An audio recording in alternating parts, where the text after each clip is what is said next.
উনুন test of Bengal সহজে রান্না শেখার ঠিকানা। আজ আপনাদের জন্য থাকছে বাড়িতেই কিভাবে দোকানের মতন খাস্তা মুচমুচে সিঙ্গারা বানাবেন তার রেসিপি।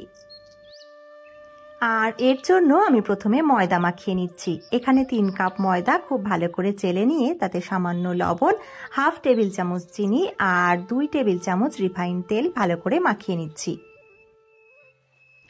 ময়দাটা যখন একটু ঝুরঝুরে ভাব হয়ে আসবে তখন এর মধ্যে অল্প অল্প করে জল দেব, একসাথে অনেকটা জল দেব না।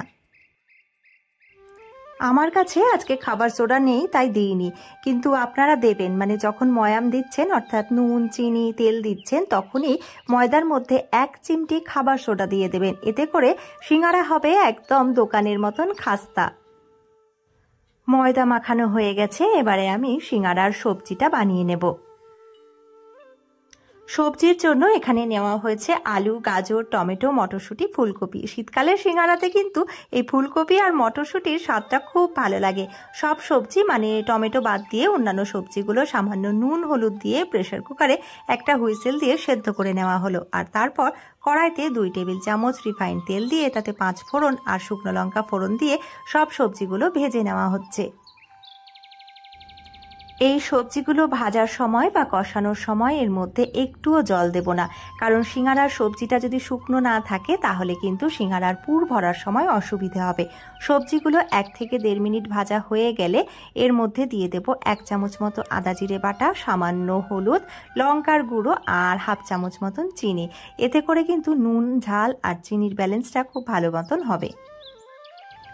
এখানে অন্য সবজিগুলো আগে সেদ্ধ করে নিয়েছিলাম আর এখন ভাজা হয়ে গেছে।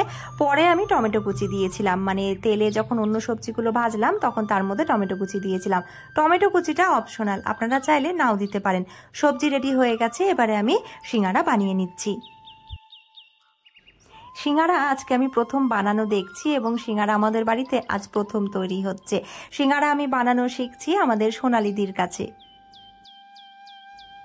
আর সিঙ্গারা বানানোর পদ্ধতিটা আপনাদের সঙ্গে আমি ভাগ করে নিচ্ছি বা আপনাদের দেখিয়ে দিচ্ছি যে বাড়িতেই কিভাবে দোকানের মতন খাস্তা মুচমুচে নোনতা ঝাল স্বাদের সিঙ্গারা বানিয়ে নিতে পারবেন আপনিও।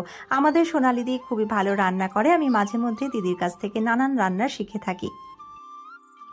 মাখিয়ে রাখা ময়দা থেকে লেচি কেটে নিয়ে আমি এইভাবে পরোটার মতন করে বেলে নিচ্ছি। আমি এখানে ময়দা দিয়ে বেলছি, আপনারা চাইলে তেল দিয়েও বেলে নিতে পারেন।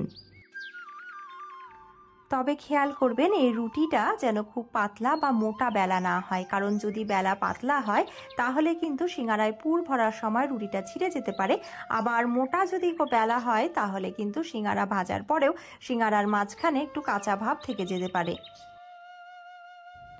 রুটিগুলো বেলা হয়ে গেলে একটা ছুরির সাহায্যে রুটিটাকে 2 ভাগ করে নিয়েছি, অর্থাৎ মাঝ বরাবর রুটিটা কেটে নিয়ে একটা রুটি থেকে 2টো ভাগ করে নিয়েছি। এরপরে আপনারা দেখতেই পাচ্ছেন যে ওই কেটে রাখা রুটি দিয়ে কিভাবে সিঙ্গারার আকৃতি আমি বানিয়ে নিচ্ছি।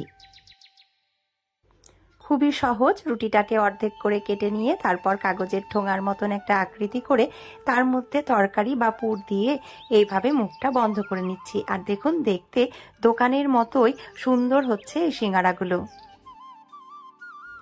তবে রুটির ধারগুলো ভালো করে মোড়ার জন্য একটু একটু করে জল দিয়ে দিচ্ছি।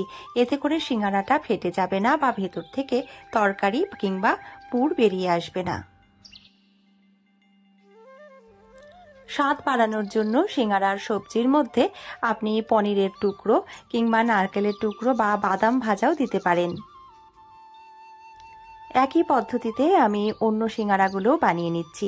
যাদের সিঙ্গারা খুব প্রিয়, মানে আমার মতন যারা সিঙ্গারা খেতে খুব ভালোবাসেন, তাদের বলবো ভিডিওটা দেখে আপনারা বুঝতেই পারছেন যে সিঙ্গারা বানানো শুধু সিঙ্গারা বানানো নয়, দোকানের মতন সিঙ্গারা বাড়িতে কত সুন্দরভাবে এবং কত সহজে করতে পারা যায় সেটা আপনারা বুঝতেই পারছেন। তাই দেরি না করে একদিন আপনারাও অতি অবশ্যই এইভাবে সিঙ্গারা বানিয়ে নিন আর সন্ধেবেলা চায়ের আড্ডাটা জমিয়ে দিন এই গরম গরম খাস্তা সিঙ্গারা দিয়ে। উনুন টেস্ট অফ বেঙ্গল সব সময় চেষ্টা করে আপনাদের কাছে খুব সহজে বিভিন্ন ধরনের রান্না করে দেখানোর। তাই চ্যানেলটি এখনও যারা সাবস্ক্রাইব করেননি তাদের বলবো চ্যানেলটি সাবস্ক্রাইব করে বেল আইকনে গিয়ে অল নোটিফিকেশনটা অন করে নিন। এতে করে আমার আপলোড করা প্রত্যেকটা সহজ রেসিপি পৌঁছে যাবে আপনার কাছে। সিঙ্গারা ভাজার জন্য কড়াইতে আমি তেল গরম করতে বসিয়েছি। এখানে যে কোনো রিফাইন তেল আপনি ব্যবহার করবেন। সর্ষের তেলে ভাজলে কিন্তু দোকানের মতন স্বাদ হবে না।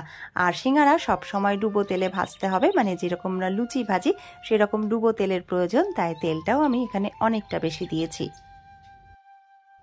এভাবে আমি একে একে সবকটা সিঙ্গারা ভেজে নেব। তবে ভাজার সময় আঁচ কিন্তু একেবারে কমিয়ে রাখবেন।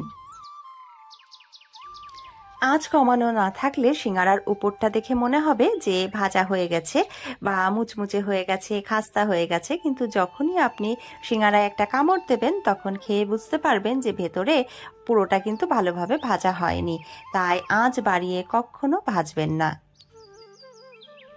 ভাজার সময় আরেকটু খেয়াল করবেন যে সিঙ্গারা যেন অনেক বেশি ভাজা না হয়ে যায়, অর্থাৎ পুড়ে না যায়। আবার এমন কমও ভাজা না থাকে যাতে ভেতরটা বা সিঙ্গারাটা একটু কাঁচা ভাব রয়ে যায়। সিঙ্গারার রং দেখে বুঝতে পারবেন যে সিঙ্গারাটা পুরোপুরি ভাজা হয়েছে কিনা। যখন দেখবেন যে সোনালি রং হয়ে এসেছে কিংবা একটু বাদামি রং হয়ে এসেছে তখন জানবেন যে সিঙ্গারা কিন্তু খুব ভালো করে ভাজা হয়ে গেছে। আর তারপরেই ভেজে রাখা সিঙ্গারাগুলো তুলে নেবেন। আর অন্য যে সিঙ্গারাগুলো ভাজতে বাকি আছে সেইগুলো এভাবে ভেজে নেবেন। আমি আমার ভিডিওর মাধ্যমে শুধু রেসিপি না, একটা বার্তাও আপনাদের কাছে পৌঁছে দেওয়ার চেষ্টা করি। খাবার এবং জলের অপচয় করবেন না, খাবার ভাগ করে নেবেন, এতে ভালোবাসা বাড়ে। আর আমার এই ভিডিওটা আপনাদের ভালো লেগে থাকলে ভিডিওটাও অবশ্যই শেয়ার করে নেবেন, কারণ শেয়ারিং ইজ কেয়ারিং। গরম গরম সিঙ্গারা ভাজা আমাদের হয়ে গেছে। এবার সিঙ্গারাগুলো গরম থাকতেই আমরা খেয়ে নেব, কারণ সিঙ্গারা ঠান্ডার থেকে গরম খেতেই বেশি ভালো লাগে। আপনারা দেখে বুঝতেই পারছেন যে সিঙ্গারাগুলো সত্যিই দোকানের মতন একদম পারফেক্ট খাস্তা মুচমুচে হয়েছে। আর এটা খেতে এতটাই ভালো হয়েছিল যে খাবার পর আমাকে বলতেই হচ্ছে এই স্বাদের ভাগ হবে।